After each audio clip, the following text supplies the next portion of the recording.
Welcome back very, very soon to a brand new episode of the Big Dudes in the Trenches podcast. I know we were just on last night with the defensive coordinator of the Dayton Flyers.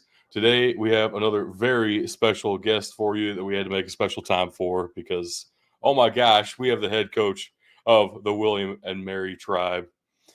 Welcome to the show, Coach Mike London. Thank you so much, sir, for hopping on with us. Fellas, thank you. Hey, do you guys have eligibility left? Because you look like you could rush the passer and block the passer and the pass rusher. Good gracious. I will do whatever you ask of me. I don't think you want me with as bad as my knees are getting now, but at least maybe one play. One play is good, man. I can get one play for you. Yeah, there you go. There you go, man. How you guys doing? Phenomenal. I just got off work and I was so fired up. I had to get over right away. And turns out that our website's down. And so you couldn't email us back to confirm the interview. I was terrified. All right. We're getting things resolved. It's all good. We're here now. And Coach Mike London's in the building. It's going to be a good day. So all right. I had a couple of questions for you just about your background. And then, of course, we'll get right into the 2025 William and Mary Tribe. Looking forward to a great football season from you guys. I've been a huge fan of William and Mary for the past 3-4 years since I've really started getting into football at the FCS level. William and Mary is one of my favorite programs immediately. Just your play style is off the charts, exactly what I look for when I want to watch a game of football. So very excited to have you on with us. But to get us started, Coach, your Wikipedia page says you were a detective for a time before you got into coaching. What's that story? What was that career change like for you? No, yeah, well, first of all, thanks for having me on, fellas. Appreciate you guys. It's always great to have a platform where you can talk about life and how close it is related to athletics and the decisions and the things that occur. But I played college ball, University of Richmond, and when I finished, I signed a free agent contract with the Dallas Cowboys. And I'd always, if my dad was in the military, Air Force, and we've lived all over the world, Germany, Libya, Africa, Hawaii, California, all over. And if I ever could not play football, I always wanted to be like a Secret Service FBI agent. It was some crazy stuff, man. My dad he flew in a C-110 plane, which flew the Joint Chiefs of Staff around all over the world. And I would see things where, the bodyguards or the detail would be right behind the president or, a Joint Chiefs of Staff officer. And they'd have the earphones in and stuff connected to their coat jacket. And one time this guy was moving, and when he moved, I saw like a large like machine gun hanging from his chest. And I said, man, that's got to be legal because whatever he's doing, then that's what I want to do. So that thing that happened when I got cut by the Cowboys, the next thing I wanted to do was become a law enforcement, like I said, FBI, Secret Service agent. And the only way to go through that at that time was to get law enforcement experience. And so I joined the Richmond Police Bureau in Richmond, Virginia, and became, I became a patrol officer. If you guys can imagine, so I was a safety with the Cowboys at the time, and Bill Bates was playing there, and Everson Walls and all that stuff. So I never wanted to get my uniform. They put my uniform on, and I got my uniform tapered. I didn't want to wear the flat jacket. I just wanted to be like buff and be like show all the muscles and stuff. So I had my police officer uniform all tight and everything. I quickly got over that idea of not doing that. You got to wear a bulletproof vest, But so for about like 3 weeks, I was like, I'm writing parking tickets in south deep rich area of Richmond, and I'm like, what am I doing, man? I want to do some Alonzo Training Day stuff, man. I want to get after it. So they said, hey, we got a new thing called Selective Neighborhood Action Patrol. You'll be promoted to police officer, police detective. You can do undercover stuff. You can, we'll follow. I've followed the worst of what human beings are that are out there and caught them in committing crimes. Just all different things. And so that's what I became when I was a police officer, police detective. I started doing stuff like that for a while. And fellas, I've seen literally the worst of what individuals do to each other. And there, by the grace of God, all three of us go. The fact that treating people with dignity and respect is always critically important to me because I've seen the other side of what people have disregard for life, liberty, or the pursuit of happiness. And so being a police officer was kind of the things that formed and shaped my philosophies. I've had a gun pulled on me in my face and a trigger pulled and not go off. I've I've I've I've had to fight with Big Mama, down the stairs and stuff like that. It's crazy, but if I had to do it all over again, I would because the life lessons learned about your life almost taken, about the influence that you can have with people, what comes out of your mouth matters, making a difference, not categorizing everybody because you live in a certain area. It's just so many things, man. So I'm sorry for the long-winded answer, but that was kind of the genesis of all that.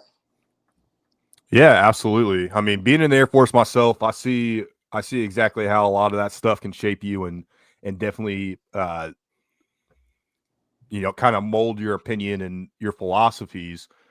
One of the other things that you mentioned, you were a defensive back. How does that, kind of molded how you coach, especially considering that you've never been a secondary coach? Yeah, I played DB at Richmond and got like I said, signed a contract with the Cowboys then. And then if you guys remember, there was a league, the USFL league. That was another league that was The out OG there. USFL, Yeah, yeah. and so I tried out for that, and I was literally going against a receiver, um, um, the last few reps of the combine, and Coach Allen was there. George Allen was there, and he told the receivers, "Okay, let's build up. Let's run some curls, some outs, and slants." So I get a dude that just wants to run a 9 route. He wants to take off and just run. So I turned to go run, and I pulled a hamstring right there because I was anticipating Ooh. jumping an out route or a curl. So I get a guy that just wants to, just turn it into like a straight, takeoff. And I couldn't get up because I pulled a hamstring, and that was kind of the end of that NFL USFL thing, and what led into the, being pursuing the police officer law enforcement aspect of it. So that's how kind of all that got started, and I loved the time when I was an officer, even though there were a lot of like life threatening moments. I'll tell you this, fellas, like our first responders and police officers and firefighters and all that. I talked about a thing about running to the roar. Running to the roar is like when things happen, when something blows up, when something's happening. What do you see? You see first responders, police officers, um, um, ambulance drivers, whatever it is. You see them running towards the blast. So you see a bunch of people running away, but then what you also see is people running towards the roar, running towards the blast. And there's a certain type of mentality that you got to have that when you do that, you're not thinking about your life. You're thinking about other people's lives, or you're thinking about what can I do to minimize the situation that I'm running towards. And I just think that's a mentality that you can develop. I learned that as a police officer, and so when you start putting staff together or teams together, your recruiting philosophy is you want guys that want to be out in front leaders. Because the other thing, fellas, like being an out in front leader, it's uncomfortable. Sometimes it's not popular. People, oh, you want to be all that. You think you're the coach's pet. Well, you're the first to leave. I mean, first to get there and the last to leave. There's so many things that come with that, but at the same time, again, it speaks to a mentality of it's okay to be an out front leader. You're going to take the shots, the barbs. I have in this profession, you guys know, but at the same time, all the positive things that happen, the life changing moments that happen, it makes it all worthwhile. So that's been a neat part of the transitioning from a police officer to now a college football coach, having been a head coach at 4 different places now, coaching the NFL, all those things, man. I still bring those life lessons of being a police officer with me. you were listing off some of the places you got to go with your dad in the Air Force. I just want to make it clear. Ben's in Missouri right now. He did not have anything near as cool as what you got. And I'm going to New Mexico here soon too, so Oh. I just get all the great assignments. Exactly the mindset you were just talking about. I think you can develop that in football too, and I've seen it with your team. Like diving headfirst into the play, immediately my mind jumps to that Cam Newton play in the Super Bowl where he didn't go after that fumble, and just how everybody was clowning on him. Yeah. I know, shots fired at Cam Newton out of nowhere, but no, I had his brother, Kayla Newton. When I was at Howard, Kayla Newton was there, and then when I left to come to William and Mary, to be closer to my mom and my dad, my pops was dealing with the aspects of Agent Orange, fighting in the jungles of Vietnam. And so, he passed 2 years ago. But one of the reasons why I left the job up at Howard was to be closer to home. And you guys know, sometimes people choose jobs I get it, for money, for status, and all those things. You get a point in your life where you choose a job for what matters to you most. Being around family. I had aging parents, and I wanted to be there. I never forget. I'm not trying to get sappy with you guys, but I never forget. My dad was he was leaving this earth, and I was there in the morning, and I was in his ear, and I said, Dad, we're going to do this in practice today. We're gonna go 3-by-1, and then we're gonna blitz off the edge. He couldn't talk, but I was in his ear, and I was there. And then later on that day, we practiced, and practice was over at about 6:30 at night. And then I get a call, from my mother, said he was gone. So sorry about that. So the point of that is, I was there at the beginning that morning, had a chance to get in his ear and talk to him, and just know that, man, I'm there. And then, I leave, and later on I get the call. But my point being, the whole faith family football thing is, when you get off the phone with your mother, father, sister, brother, loved ones, in that conversation with them, hey, man, I love you, appreciate you. Something positive, something affirming, because we, as you know, we never know in this world, in this earth, when the last opportunity will be to tell somebody how you feel about them and things like that. So it is one of those things that every time, I don't care if my daughter calls, just say, hey, you left your lights on, before I get off the phone. I'm like, thank you, honey, appreciate it, love you. So it becomes a habit, but it's, again, another life lesson learned about appreciate people and celebrate them while you're 6 feet above ground, instead of when you put them in the earth and stuff. So that's part of like learning life lessons, part of coaching, teaching, being a mentor, role model. But it's one of those things that it becomes ingrained in myself. I'm a father of 7. That's right, I said 7. I got a starting 5 plus 2 backups. But it just makes it it's fun doing what I do now, man. This stage in my career, having done a lot of things, man. I just see, speaking with you guys, speaking to people, parents, about how important it is, how important it is to acknowledge people, affirm people, value people, appreciate people. Glass half filled, not half empty. Because people see a glass half empty. I look at it as glass half filled. And then you say, well, what does it need? Well, it needs pouring into. Any glass that has water in it needs pouring into. And that's where coaching, the culture, the things that you do, that's where that matters. And so, that, again, it needs pouring into so you can fill its potential more than anything else. And so that's probably the neat thing that I love about coaching and interacting with these young guys that come out here on the field in the classrooms. That's awesome. Well, speaking of some of those things that you've been able to do, you won a national championship as a head coach of the Richmond Spiders. Now you're on the exact opposite side of that, the oldest rivalry in the South. How's that relationship like? You look forward to playing them every year now? Yeah, it's crazy. It's crazy. You're right. I'm a Richmond Spider. I played the games as a player against them. Then I became a coach at Richmond and played against William and Mary. Then I became a coach at William and Mary as an assistant, played against Richmond. And then now I've been a head coach at both places. And just remember the rivalry games and just the back and forth. What a great series. Now Richmond has since gone into I believe the Patriot League, and William & Mary is still in the CAA. We still will play each other once a year. Maybe not the last game of the year, but we still will play each other. And I'll tell you this: I remember, like after we won the championship in 2008, like there was a picture. I was holding the national championship trophy up with a bunch of players around me, right?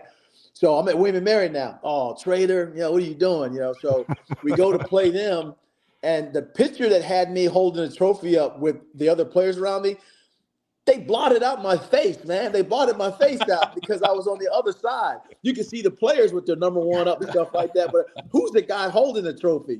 So. But I get it. I'm like I said, I graduated from Richmond my senior year. I was a captain, MVP there, MVP year there, and then just I loved the experience there. But then William & Mary in the mid '90s, Sean McDermott was a player when I was coaching on the staff. Mike Tomlin was a player when I was coaching on the staff at William & Mary. Dan Quinn was my assistant D-line coach. He's the head coach of the Commanders. And so it's crazy that William & Mary, a small, FCS school, and the amount of people that have coached there, Marv Levy, Lou Holtz, just all the Coach Jimmy Laycock, who was there for several years. It's amazing to see the people that were there and what they've accomplished now at the highest level. Mike and Sean are really good friends now. You know how sometimes you guys can text a guy and say, "Hey, how you doing?" and he don't text back. And he takes a couple days before those guys you text them, they respond, back ASAP. And I appreciate that about guys that still have an affinity towards the program. And you mentioned Coach Jimmy Laycock. What was it like not only taking over for a team that had been your rival much of your life, but taking over from a coach as legendary as Coach Laycock? Yeah, I tell you what, Coach is he's an icon. He's a mentor. He's done it for such a long time, and you don't. It's not about taking over. It's just also continuing a legacy to grow. William & Mary, and make no bones about it. It's an academic school, but so it's okay in the day of trying to brand what your school is, and you see all these, man, there's 30, 40 guys in the transfer portal every year going to different schools. The branding of a place like William & Mary is get a world-class degree, also then have a chance to compete for championships. And then, you look back at the people that have been here, that have gone on and that are in business and finance, those type of industries, but also guys in that three-letter word, the NFL. So we brand ourselves as being, having the best of both worlds, and you attract that kind of student athletes. And I'm knocking on wood, you kind of hang on to them. I've lost a few, but I've kept more than I've lost because there's so many kids that go in the portal and they leave, and they think the grass is greener on the other side. But then when they get there, the grass needs mowing over there too, So it's just one of those things that the world that we live in right now, man, it's kind of touchy.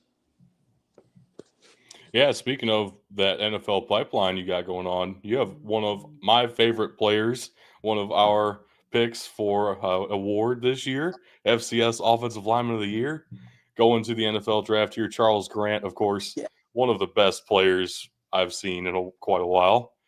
Just phenomenal offensive lineman. What is that like for you as the head coach? Are you involved at all in that draft process? Has anybody reached out to you? And then also, what's it like having such a dominant tackle, and how does that help your game planning? Because I know it does. I just want to hear it. No, yeah, so here's an analytics.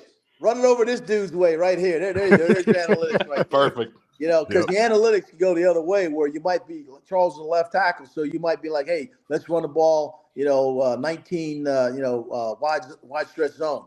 If Charles is not in there, it don't matter. It don't matter who's in there if Charles is not in there. So the analytics goes out the board, So Charles is that kind of go-to guy, great individual, great family.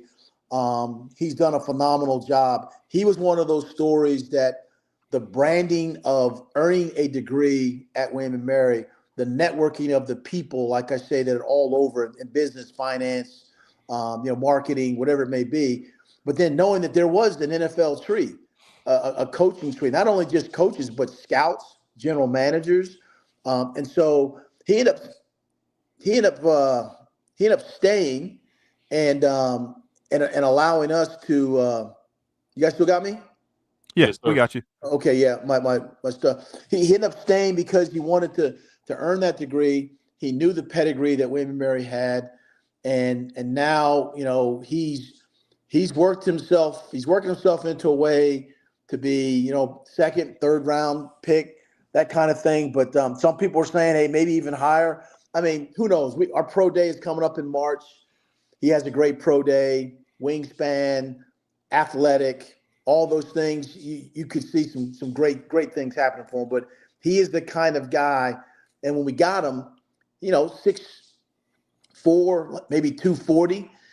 So Tech and UVA, they weren't messing with him at then. They want Right. ready-made guys. And so you Right. take him and you develop a guy, and he grows up into what he is right now. And we're just very fortunate that he stayed with us. He wanted to be surrounded by, I pray to God that I'm a good person, a good man, and wanted to be around that kind of culture. Parents believed in us, and and we'll see what happens on draft day. He's going to get drafted. His life is going to change forever. Absolutely. So, we talked a little bit about the offense already here, but you've got a new offensive coordinator going into 2025 in Winston October. You also have Brian Randall coming in as your QB coach. Being a defensive-minded guy, what are you looking for when you looking for offensive coordinators and coaches, and kind of what's the thought process of going in there, and what makes those guys the right fit for your program? Yeah, that's a great question. I've known Winston, for a while. He's another UR grad as well. Um, his offense, he's called plays, obviously in college, but he's also called plays in the CFL, and the things that he does with formations and movements and shifts, tight bunch to wide bunch trips, 4x1, just all different kind of things.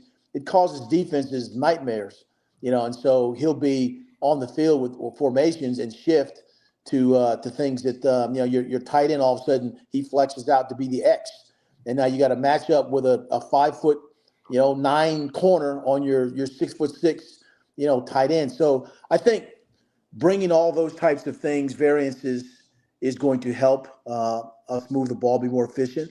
I do believe that having a guy like Brian Randall, who's local, he went to Bruton High School, which is not too far from Williamsburg. As you know, he played at Virginia Tech. 2004, he was the ACC Player of the Year. He's in Tech's Hall of Fame.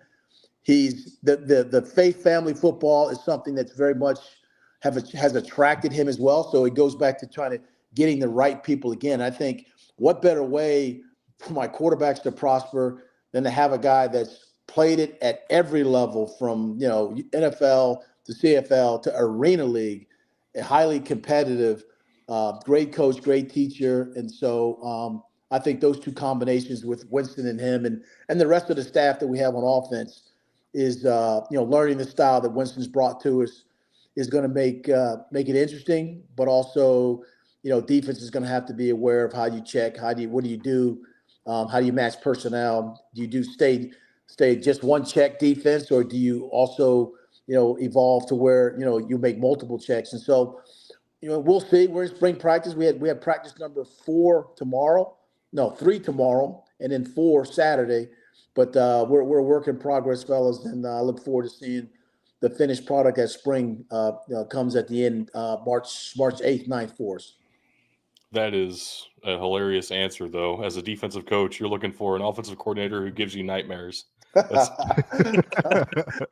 Yeah, I mean, you guys know. I mean, making a basic check, that's great. You go empty, and all of a sudden you shift and you motion, and you got 3 in the backfield, or you got the 3x1 or 4x1. It's just, and then you can run, option. You can run, flare screens, bubble screens, and so I think that does cause defenses issues when you're always worried about who's setting the edge, who's got force, who's got the deep thirds or quarters or halves or whatever it might be. So I think, like I said, it's been exciting to see the first few practices and what's going on now.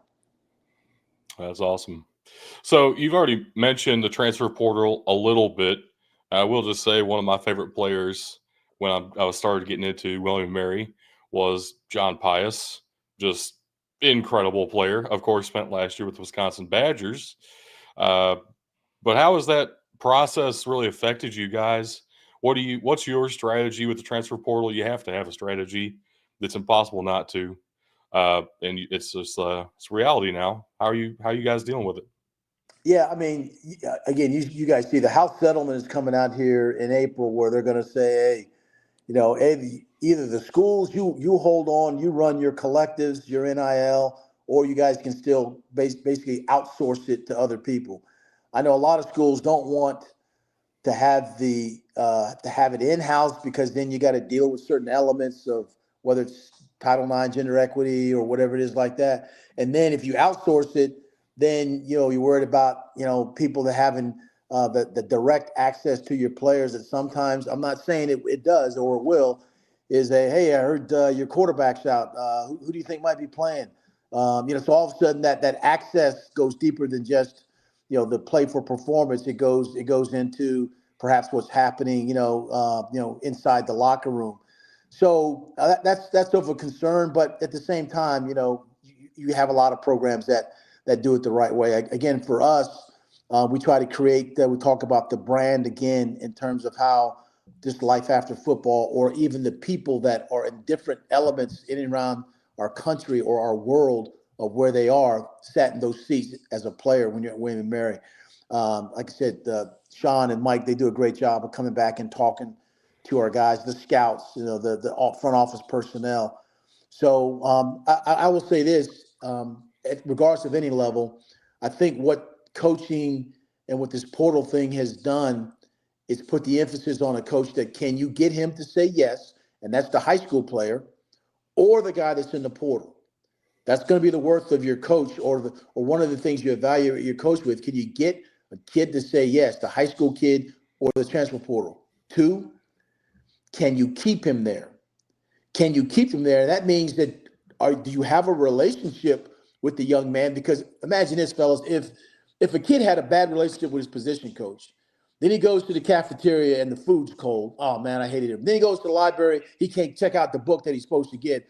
That's a spinning cycle that just turns into like, I'm out. Yeah. On the flip, if he has a good relationship with his coach interacts with him, shows him he's a father, husband, so all those things like that. Then when he goes to the cafeteria and the food's cold, he takes the plate and he puts it in the microwave. And then when he goes to the library, they don't have the book. He goes to the front desk and he orders the book. So there's always ways you can do things to make sure to lessen how bad it could be or how bad it is. But I think the relationship part about, like I said, can he keep him there is critical. And the last one is, can he develop them? Because players want to know how good you can get them, how good can you make them. And if they feel that you know what you're talking about and you got sweat equity into what they do, then that's a pretty good thing. And kids will stay. I know some of them you can't match the dollars. At that FCS level, schools can't match dollars that some of the group Power 4 and some of these other programs have. But again, I go back to Charles' situation. There were some teams that offered him 6 figures. But it goes back to the people, developing them, the culture, all those things like that, and family members saying, this is where you need to be.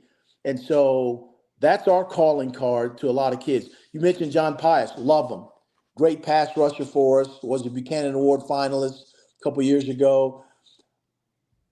If you talk to John now, I don't know if he'd say, I don't know if I'd leave, because as Charles was getting invited to the Senior Bowl and all those things like that, every NFL scout in the country came to Williamsburg. It would have been happening for John as well. I don't know if he got the reps and the looks that he thought he was going to get when he got to Wisconsin. I know he'll probably have a great pro day, and then he's gotten bigger, faster, stronger. So, but I just think that maybe another opportunity to have been with John, or him having hindsight, maybe he might have thought about it just a second more, because they were also getting All-Americans from other FBS schools. And I think he played a lot of plays on special teams and all these things like that. So it's about playing the game, more than anything else. And I wish John all the best. I love him. And but yeah, he was one of us for a while. We're going to keep trying to keep attracting those kind of guys that have an affinity towards William & Mary. The staff that I got guys that Ross Idall, D coordinator, second round draft pick for for the Patriots. Daryl Blastock, 7 years in the NFL as a pass rusher. Keenan Carter, D-line coach, a couple teams in the league. So there, it speaks to the authenticity about coaching and teaching, and like I said, developing them when you get them. Get them to say yes, keep them there, and then develop them. Well, in that list of accomplishments, don't forget Brian Randall, Indoor Football League MVP. Yeah. I mean, that's it. Winston October, was a good player, but like I said, play caller in college and in the CFL. So, but yeah, Brian is man. He's a great teacher, coach. He's going to put his spin on a lot of things, and I believe, I'll just say this: I believe that our opportunity to go get some of the best quarterbacks in the country. I think because of who he is and what he brings to the table, that we've opened up another realm of having an opportunity to go get good guys to touch the ball 100% of the time. I think it's really awesome, too. You've talked about a bunch of guys on your staff. They're all from the Virginia area. They all have connections there. It's got to be impressive to have that reach in local high schools and say, everybody here loves this area and has stayed here their careers or come back because they know how special this can be. What has that meant for you guys? What is your connection with the high schools in Virginia? Yeah, that's another great point. I'm from here as well, as you know. So I went to Tab High School for 3 years, and my dad retired from Langley Air Force Base, and I moved into a district where Bethel High School is. That's the home of Allen Iverson, Sean, Jimmy Gale, and a lot of people down there. So I played my senior year there. Ross Ice from down there, Daryl Blastock, Keenan Carter's from Northern Virginia, Perry Jones, my running back coach, is from Oscar Smith, great program down there in the Tidewater area. So, growing up, being from down there and having coaches kind of grow up and see you, coaches having their kids, coaches, having an opportunity to influence a young man and say, hey, listen, you should go there. I mean, that's critical. And so, I've been a head coach, at Richmond, at UVA, and here at William & Mary. So I've been in tune with the state of Virginia basically from all my coaching career, even at Howard. Howard's basically up Northern Virginia, even though it's in D.C. So you keep the same connections, and over a course of time, you develop great relationships, and coaches say, hey, listen, you need to go there because they got good people there. They got good men there. And so I just feel really fortunate to still be in an area where I can go see my mom, fellas. I can get in the car, go see her, listen to her talk about my dad and things like that, and then jump back in the car, come back to work, and run out on the field and be, fully engaged with loving what I do and knowing that I'm still close to her. The same way with the other guys on the staff too, being from around this area. They're married, they got kids, but now their parents can see their kids because their parents are in state and they're around as well. That's awesome. So, last question for you here, Coach. You guys are going to be playing Virginia again this year. This will be the third time you faced off against the Cavaliers since being the coach of William & Mary. Between not only having coached there, but being the biggest FCS program in the state, I would venture to say, what's that game mean to you, and what is that like playing against the FBS school of the state? Yeah. Yeah, I've been on both sides of that. I've been at Virginia playing Richmond, Virginia playing, William & Mary and stuff. And, having had the relationship or the experience of having been there, it's one of those things that you want to be the underdog. It's kind of like the David and Goliath story,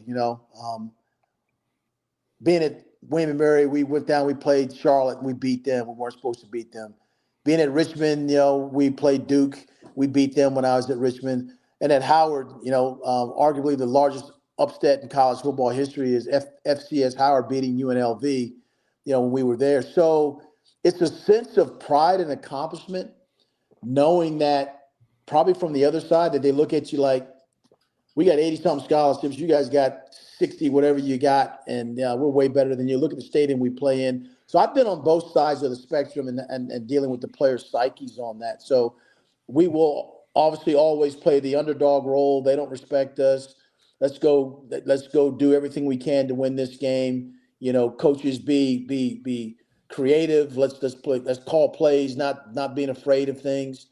And then just let it go, just let it go. And so sometimes you get in those close games, they're the teams that get tight, and then they kind of dial it back in. But it's been a blessing, like I said, to have coached there, and now going back up there. And it's just being from the state, I know a lot of people in and around that area. Still got good friends there, and like I said, man, this profession, fella, it's been good to me. You know what I mean? It's just been. 2011, the ACC Coach of the Year when Coach Sweeney and Frank Beamer, Dabo Sweeney were coaching. That's one thing I'll always cherish, but always remember it was about the people and the players that helped accomplish that. The championship that you talked about, it's about the people, the coaches, and the players that helped accomplish that. And so those are lifelong memories.